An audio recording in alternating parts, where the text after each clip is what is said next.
계시록 오늘 2장 5절부터 5, 6, 7절까지 하도록 하겠습니다. 계시록 2장 5절 펴주시고요. 4절을 한번 지난주에 했지만 읽어볼게요. 그러나 너에게 책망할 것이 한 가지 있다. 그것은 내가 첫째가는 사랑을 버린 것이다. 자, 버린다는 것은 본인의 의지가 수반됩니까? 수반 안 됩니까? 수반되죠. 내가 버린 거잖아요. 첫째 사랑을 버린 것이다. 내가 이 사랑을 버린 겁니다. 물론 여기서는 에베소 교회를 의미하지만 개인의 관계도 적용할 수 있잖아요. 그런데 5절에는 뭐라 합니까? 그러므로 내가 어디에서 떨어졌는지를 기억하고 회개하여 첫째가는 일을 하여라. 그렇지 않으면 내가 너에게 갈 것이며 내가 회개하지 않는 한 너의 등잔대를 그 자리에서 옮길 것이다. 자, 4절에서는 첫째가는 사람을 내가 버렸어요. 5절에서는 어디에서 떨어졌는지, 이게 원어로 보면 어디서 넘어졌는지, 떨어졌는지, 잃어버렸는지, 너가 어디서 잃어버렸는지를 기억하고. 자, 잃어버렸다는 말은 내 의지가 수반됩니까? 수반 안 됩니까? 수반 안 돼요. 내가 길 가다가 나도 모르게 지갑을 흘려버린 거예요. 내가 첫사랑을 나도 모르게 잃어버린 거예요. 그럼 어느 말이 맞냐 이 말이지. 내가 잃어버린 것과 내가 버린 것과 두 개가 다 하나님의 말씀이니까 두 개가 다 맞죠. 무슨 일입니까? 어느 날 어떤 일로 처음 가는 사랑을 잃어버립니다. 근데 안 돌이키고 계속 가다가 이제는 내가 버려버리는 것입니다. 이해되시죠? 이유는 여러 가지가 있을 수 있습니다. 첫째, 내가 내적인 주님의 사랑과 임재와 그분과 누리는 은혜보다 밖의 일이 더 많아졌을 수가 있어요. 에베소 교회가 2절에 보십시오. 너의 일과 수고와 인내와 악한 일들을 용납하지 많은 일들이 있었죠. 내적인 사랑보다 밖의 일들이 많아질 때 그 많아진 것은 거품이죠. 거품. 반드시 형제자매들이 다시 한번 마음에 새기셔야 할 것은 주님의 회복은 존재와 생활과 일이 일치되는 생활입니다. 우리가 하나님이 되는 이 존재의 이상과 매일매일 하나님 사람의 생활을 살아가는 생활과 그 결과 흘러나온 것이 뭡니까? 목양이죠. 이게 일치되는 게 이상수 형제님이 이것이 전례 없는 참된 부흥이 될 것이라고 말씀했습니다. 왜? 이런 부흥이 잘 없었거든요. 교회사 안을 살펴볼 때에. 그래서 또 다른 이유는 뭘까요? 다른 가르침이 교회 안에 들어왔을 수 있다. 이 말은 거의 팩트입니다. 왜 그렇습니까? 우리가 사도 요한의 사역을 생명에 보수하는 사역이라 그러죠. 무엇을 보수합니까? 바울의 최고봉에 완성된 계시를 허물어진 것을 생명으로 보수하는 거죠. 그러니까 우리가 이런 에베소에 보낸 서신을 볼 때 바울의 사역, 특별히 에베소서를 연구해 봐야 돼요. 바울이 뭐라 그럽니까? 그가 로마에 이제 처음에 구금됐다가 가이사에게 상수하는 바람에 풀려납니다. 그가 그 에베소로 갑니다. 디모데와 함께. 그리고 그가 디모데 전서 1장 3절에서 바울이 디모데에게 편지를 쓰죠. 내가 마게도니아로 갈 때에 그대를 에베소에 그대로 머물러 한 것은 어떤 사람들을 명하여 다른 가르침을 가르치지 말며 신화와 끝없는 족보에 관심을 가지지 말게 하려 함이라. 왜? 내가 이 명령을 한 목적은 순수한 마음과 선한 양심과 거짓없는 믿음에서 나오는 사랑을 갖게 하려 함이라. 여기서 이 사랑을 얘기해요. 이 사랑은 아이고 죄인들을 사랑하고 이 방면이 아니에요. 사랑은 하나님 자신이에요. 그런데 이 사랑을 잃어버린 거예요. 왜? 다른 가르침 때문에. 그래서 이 다른 가르침들은 선악지식나무에 속한 이 다른 가르침들은 첫째 가는 사랑을 잃어버리게 합니다. 그럼 어떻게 해야 됩니까? 이제 우리가 주님께 회개하고 돌이켜야 돼요. 왜? 그 말씀에 되어 있잖아요. 기억하고 회개하여 첫째가 하는 일을 하여라. 회개는 뭐라 그랬습니까? 회개는 생각을 돌이키는 거죠. 회개하십시오. 천국이 가까이 왔습니다. 하니까 이마 율법에 심취해 있고 외식에 심취했던 유대인들로 하여금 회개하십시오. 생각을, 천국을 향하여 생각을 전환하는 게 회개죠. 첫째, 회개하여. 둘째 뭡니까? 첫째가 하는 일을 하십시오. 회개는 소극적이요. 첫째가 하는 일을 하는 것은 적극적이다. 회개는 입문이요. 첫째가 하는 일을 하는 것은 완성하는 것이죠. 그죠? 예, 그래 됐습니다. 그래서 첫째가 하는 일을 하여라. 이 첫째가 하는 일이 뭐냐? 역시 헬라어는 똑같아요. 첫째가 하는 사랑. 첫째가 하는 일, 이 첫째가 하는 것은 순서에 있어서 첫째입니다. 둘째, 질의 그 위치에 있어서 첫째, 최고가 되는 거예요. 자, 형님자님 하나 여쭤봅시다. 첫째가 하는 사랑을 버리는 길을 제가 가르쳐 드릴게요. 제가 공부 잘하는 법은 못 가르쳐 줘도 공부 못하는 법을 하나 가르쳐 드릴게요.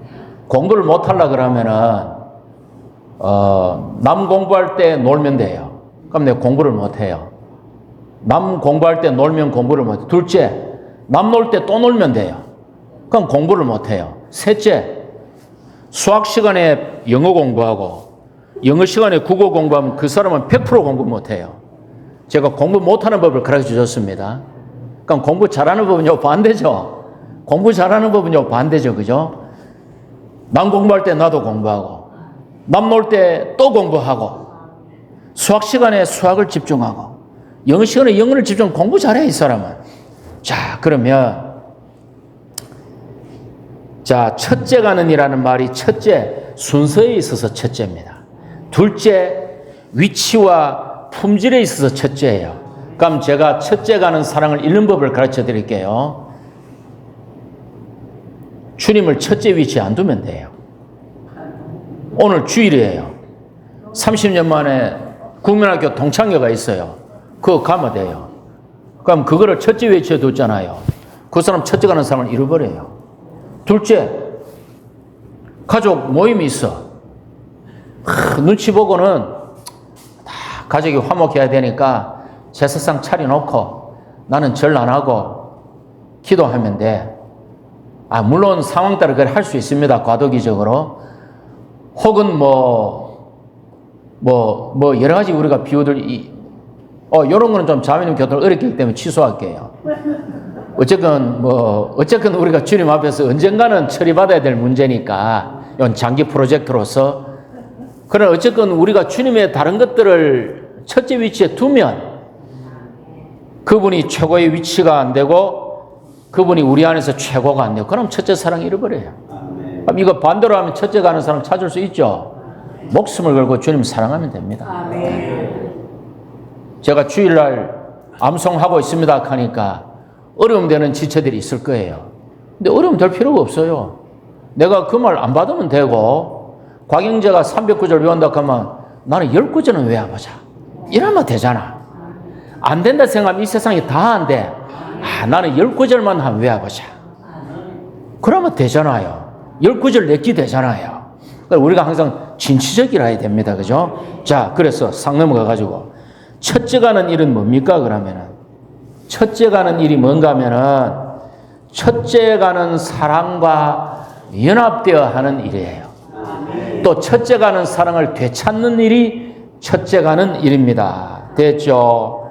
그래서 제가 이제 첫째가 하는 일을 할 때 다시 바울의 사역을 볼게요. 자, 에베소 교회를 누가 사역했습니까?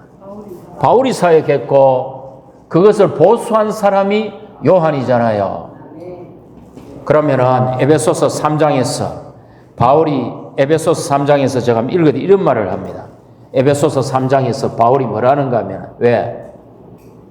지금 이 부분을 보려면은 바울의 에베소서를 봐야 된다 이 말입니다. 완성하는 사역과 보수하는 사역의 상관관계를 봐야 된다 이 말이에요. 바울이 뭐라고 하는지 읽어드릴게요. 그분의 영을 통하여 우리가 능력으로 속사람 안으로 강해지고 두 번째는 믿음으로 그리스도께서 우리의 마음에 거처를 정하시고, 셋째는 뭡니까? 여러분이 사랑 안에서, 자, 여러분이 사랑 안에서, 그렇죠. 뿌리를 내리고 생명이죠. 틀을 잡아서 건축이죠. 모든 성도들과 함께 너비와 길이와 높이와 깊이의 땀을 깨달아 지식을 초월하는 그리스도의 사랑을 알게 하시고, 사랑이죠. 이게 바울의 사역이에요. 이게 얼마나 높고 깊습니까? 우리에게 주님의 종, 주님의 회복 안에서 주님의 종 외에 이런 말을 풀어준 주님의 종들이 없습니다. 그걸 믿으셔야 돼요. 왜? 제가 그걸 확인해 본 사람이거든. 교회사 책을 제가 4종류를 읽어봤어요. 제가 이걸 확인해 본 사람이에요. 사랑 안에서 뿌려 박히고 덕가 굳어져서 모든 성도들과 함께 너비와 높이와 깊이와 땀을 깨달아 지식을 초월하는 그리스도의 사랑을 알게 하시고, 이게 바울의 사역이에요. 너무나 심오하고 깊고 높아요. 자, 에베소서 4장. 곽영계 또 핏대 올라갑니다. 그죠? 이거 좀 펴고. 에베소서 4장에서도 바울이 뭐라고 합니까? 우리가 사랑 안에서 참된 것을 붙잡고, 사랑 안에서 참된 것을 붙잡고, 참된 것은 그리스도와 교회, 하나님의 경륜. 모든 일에서 머리 신분 안으로 자라야 합니다. 그 다음에 뭐라 그럽니까? 그분의 공급을 받아 몸이 자람으로써 사랑 안에서 스스로 건축합니다. 몸이 자람으로써 사랑 안에서 스스로 건축됩니다. 이게 바울의 사역이에요.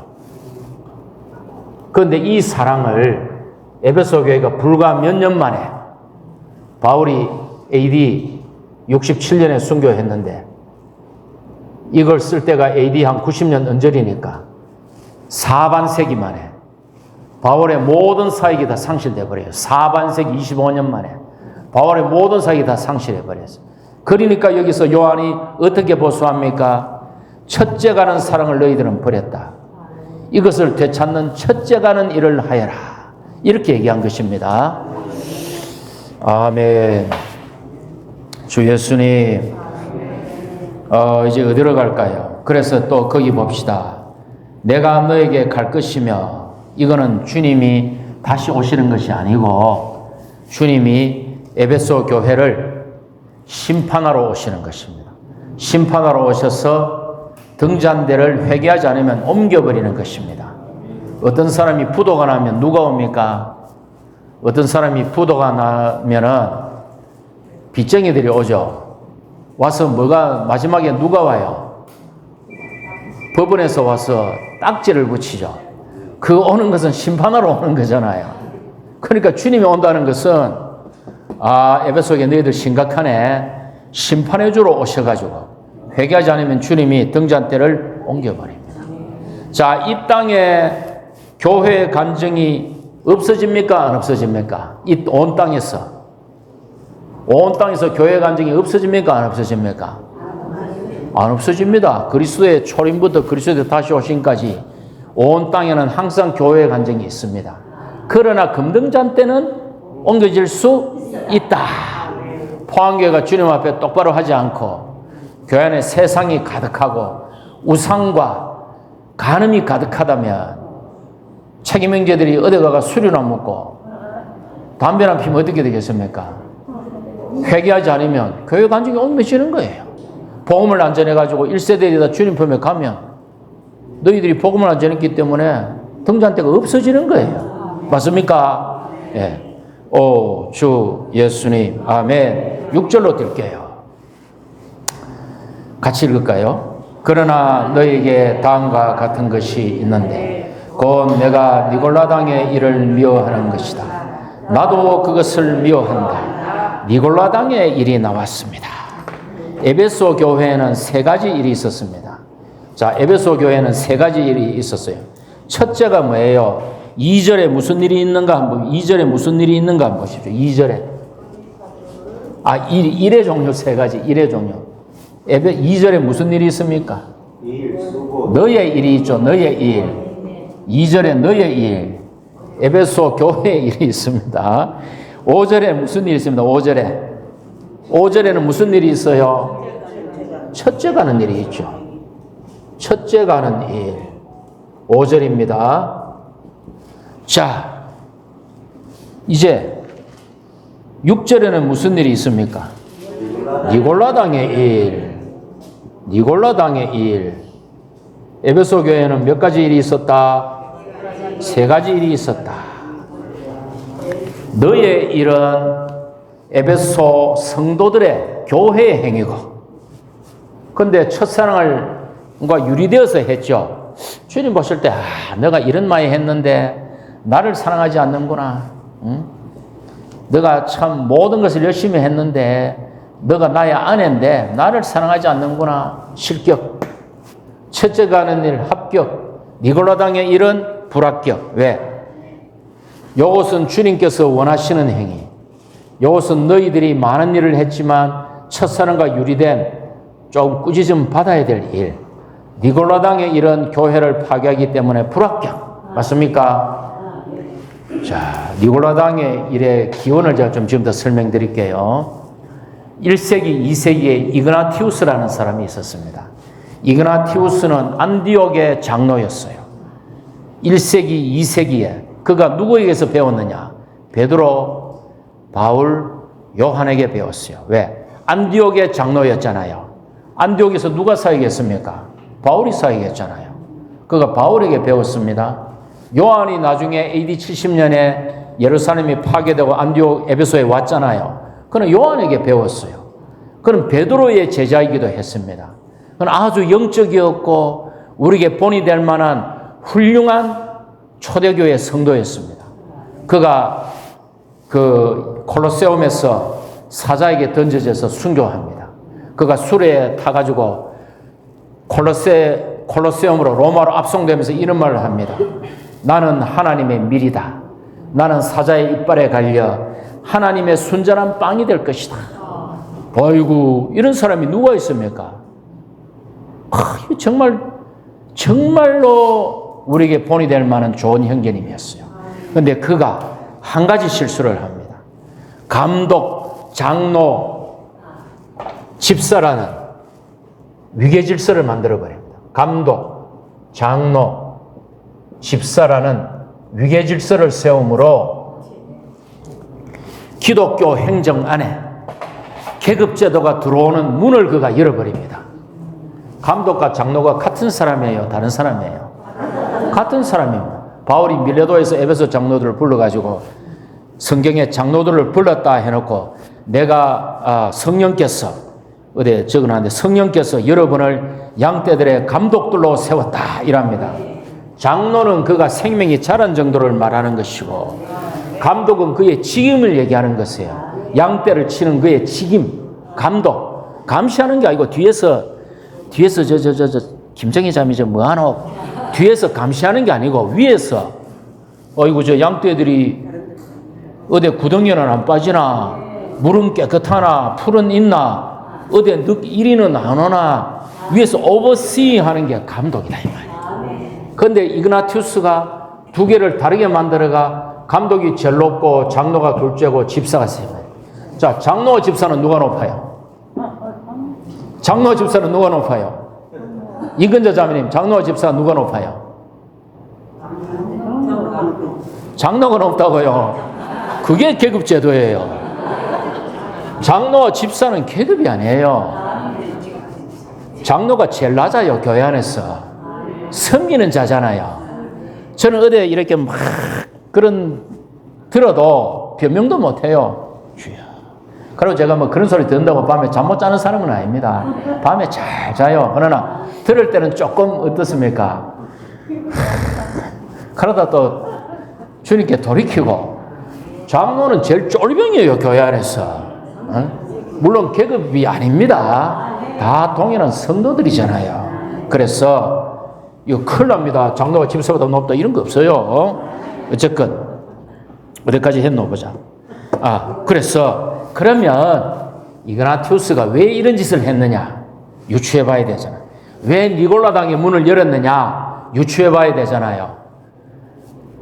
이그나티우스가 2세기 초까지 살다가 순교했어요.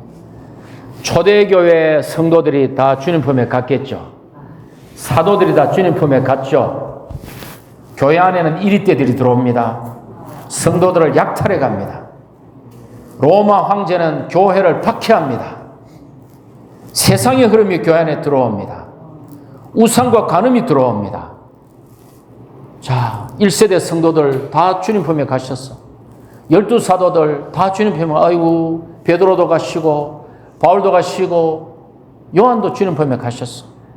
어떻게 해야 됩니까? 이랬을 수가 있어요. 이 교회의 어지러움을, 질서를 세우기 위해서 교회 안에 집사가 있고 장로가 있는데 좀 더 넓은 지역을 감독위를 둬가지고 이 사람이 관리하게 하자. 그래서 이 허물어져가는 교회의 질서를 바로잡고 이런 많은 압박들에서 교회를 지키자. 이렇게 해서 이렇게 했을 수가 있습니다. 두 번째, 그가 성경을 잘 몰랐을 수도 있어요. 자, 이그나티우스가 성경을 많이 합니까? 성찬이 자매님이 성경을 더 많이 합니까? 이거는 우리가 판단하기 어려워요. 성찬이 자매님이 성경을 더 많이 알 확률이 지대하게 높아요. 왜? 이때는 신약 27권이 확정되지 않았을 때예요. 아만 이그나티우스를 할지라도 그가 가진 성경은 부분적이었겠죠. 그가 성경을 잘 몰랐을 수가 있어. 사도행전 20장을 몰랐을 수가 있어. 어쨌건 우리는 오늘날 주님의 회복에서 어떻게 해야 됩니까? 진리 위에 굳게 서야 되고 상황 논리에 진리를 바꿔서는 안 됩니다. 상황 논리에 이 상황을 해결하기 위해서 진리가 양보하세요. 이래서는 안 됩니다. 진리의 터 위에서 교회는 진리의 기둥과 기반이잖아요. 진리의 터 위에서 주님으로 하여금 그 상황을 해결하게 해야 되지. 해결 안 되면 두어야 돼. 됐죠? 넘어가겠습니다. 자, 주 예수님 또 이제 어디에 해야 됩니까? 나도 그것을 미워한다. 주님도 이것을 미워하십니다. 7절로 갈게요. 오늘 제가 좀 빨리 마칠 수 있을 것 같습니다. 니골라당에서 조금만 더 보충할게요. 나도 이것을 미워한다. 니골라당의 일이 몸을 파괴하기 때문에 미워합니다. 자, 구약의 율법은 뭡니까? 구약의 율법은 내 이웃을 사랑하고 원수를 구약에 내 이웃을 사랑하고 원수를 미워해라. 이게 구약입니다. 그러면 몸을 건축할 수 있으면 건축할 수 없습니까? 원수를 미워해서 몸을 건축합니까? 못합니까? 못합니다. 형제자매들, 교회 생활을 해보면 나에게 가장 상처를 많이 주는 사람이 누굴까요? 나에게 상처를 가장 많이 주는 사람이 누굽니까? 지체들이에요. 지체들이 나를 제일 많이 상처 줘요. 왜 그렇습니까? 우리가 지체들을 가장 사랑하기 때문에 그런 거예요. 내가 미국의 바이든과 문제가 있어요? 문제가 없어요? 아무 문제가 없어요. 왜? 그 사람은 훌륭한 사람이지만, 저보다 굉장히 큰 사람이지만 문제가 없어. 왜 지체들이 나에게 가장 많은 상처를 줍니까? 가장 가까이 있고 사랑하기 때문에 그런 거예요. 그래서 내 이웃을 사랑하고 원수를 미워하면 몸을 건축할 수 있다 없다? 대답해 보세요. 원수를 미워하면 몸이 건축됩니까? 원수도 몸 안에 들어와야 되는데, 구원받아가 지체가 돼야 되는데 안 되잖아요. 신약은 뭡니까? 내 이웃을 사랑하고 원수를, 오늘 원수를 신약에 내 이웃을 사랑하고 원수를 사랑해야 되지. 이상하게 반응이 없네. 그런데 신약에 미워해야 될 게 있어. 신약의 계명은 내 이웃을 사랑하고 원수도 사랑하는데 미워해야 될 게 있어. 너의 자아를 미워해라. 자기 혼생명을 미워해라. 안 그러면 교회 건축이 안 돼. 내가 원수도 사랑하고 이웃도 사랑하는데 내 자아를 사랑해. 건축 안 됩니다. 그래서 몸을 건축하려면은, 신성한 생명 영양으로 몸을 건축하려면은 원수도 사랑해야 돼. 내 자아 혼생명을 미워해야 됩니다. 이거 쉬운 일입니까? 어려운 일이라고요. 불가능한 일이에요. 그럼 누가 할 수 있어요? 그렇죠. 그리스도를 살아야 되는 거예요. 우리가 어려운 게 아니고 안 되는 거예요. 예. 안 됩니다. 예. 그래서 그리스도를 사는 수밖에 없습니다. 7절 같이 읽게요. 귀가 있는 사람은 그 영께서 교회들에게 하시는 말씀을 들어라. 이기는 이에게는 내가 하나님의 낙원에 있는 생명나무를 주어서 먹게 할 것이다. 자, 귀가 있는 사람은, 자, 1장의 강조점은 보는 것입니다.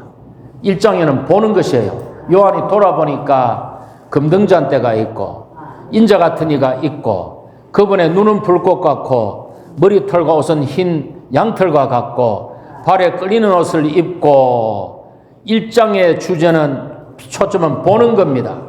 또 뭐라 합니까?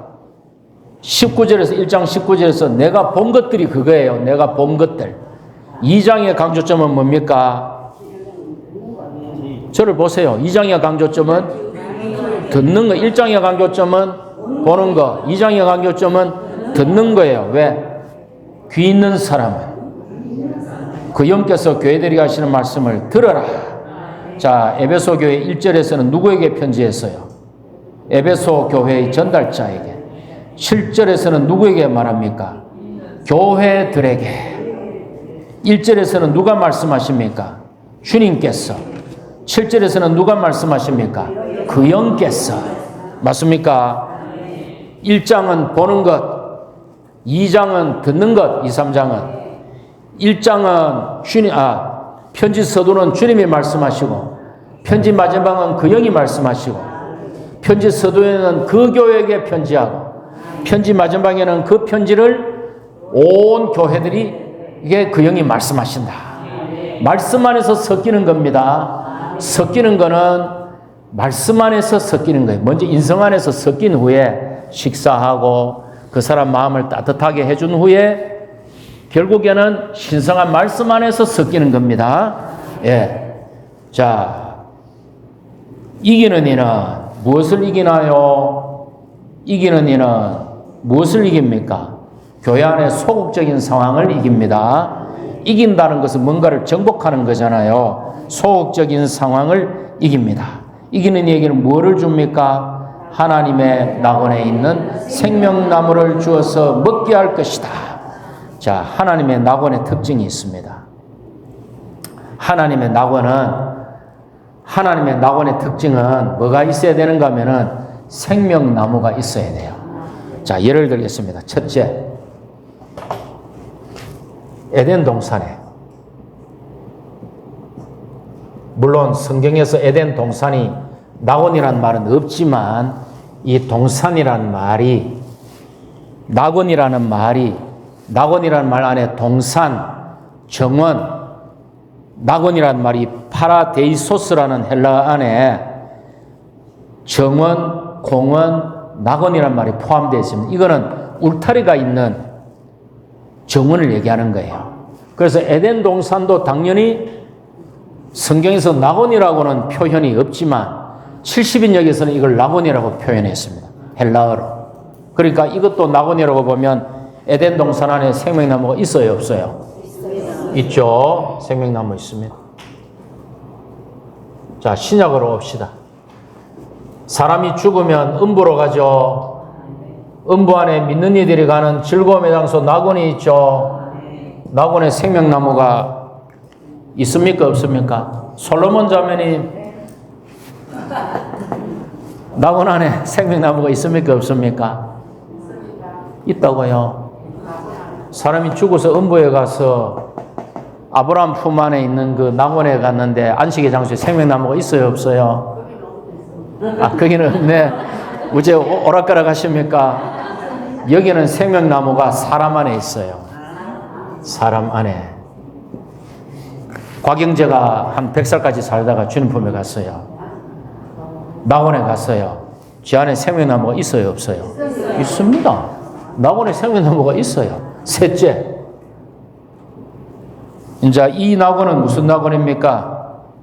천년왕국에 이기는 자들이 가는 천년왕국에 하늘에 속한 부분. 천국의 나타남 안에 낙원이 있어요, 없어요? 여기 이기는 이는 하나님의 낙원 켜시는 거, 이게 낙원이잖아요.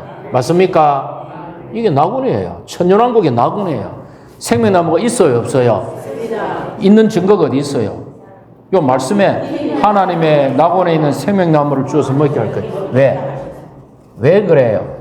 이 천년왕국에 이기는 자들에게 주는 상급인 낙원이 바로 새 예루살렘을 미리 맛봄이잖아요. 그러니까 당연히 있지.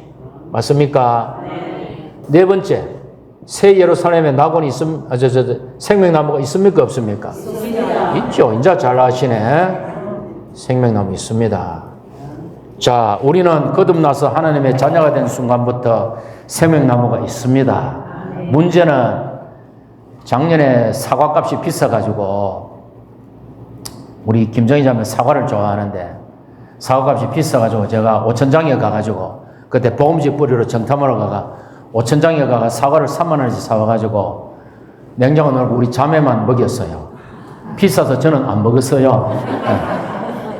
그러니까, 생명나무를 먹어야 된다, 이 말입니다. 아니, 준 것도 못 먹어요. 계속 생명나무를 먹어야 됩니다. 말씀을 먹고, 주의 이름 부르고, 계속 주님과 계속 말씀을 읊조리십시오. 그 사람이 결국 이기게 되어 있습니다. 말씀 안 읊조리면 뭐 합니까? 엉뚱한 생각, 엉뚱한 생각. 저도 막 근심, 걱정, 염려가 막, 그러니까 계속 말씀을 읊조릴 수밖에 없는 거예요. 됐습니까? 그래서, 이 하나님의 낙원에 있는 생명나무를 주어서 먹게 할 것이다. 이것도 먹어본 사람이 알죠? 외국 서양 사람한테 세발낙지 주면 먹어요, 못 먹어요? 꿈틀꿈틀. 못 먹잖아요. 맛있는데. 참기름, 간장, 소금에. 먹어본 사람이 먹죠. 하나님의 낙원의 생명나무를 먹는 이기는 이들은 먹어본 사람이 이걸 먹는 거야. 그러니까 말씀을 먹고 읊조리는 거를 소홀히 하면은 큰일 납니다. 뭐 할 거예요? 운전할 때는 주의 이름을 부르십시오. 운전하면서 주의 이름 부르고 생각나는 말씀 그냥 읊조리십시오. 그리고 수첩에 요절노트를 만들어가지고 수시로 사람 만날 때 카페 가가 꺼내가 중얼중얼 그 5분 10분 얼마나 소중합니까? 중얼중얼 말씀 읊조리십시오. 예? 짜투리 시간이 얼마나 많아요. 그걸 하셔야 그 사람이 이기는 자가 됩니다. 자, 생명나무를 누리는 것은 교회 안에서 가장 기본적이지만 가장 중요한 일이다. 제가 선창하면 후창해 주십시오. 생명나무를 누리는 것은 교회 생활에서 가장 기본적이고 가장 중요한 일이다. 할렐루야.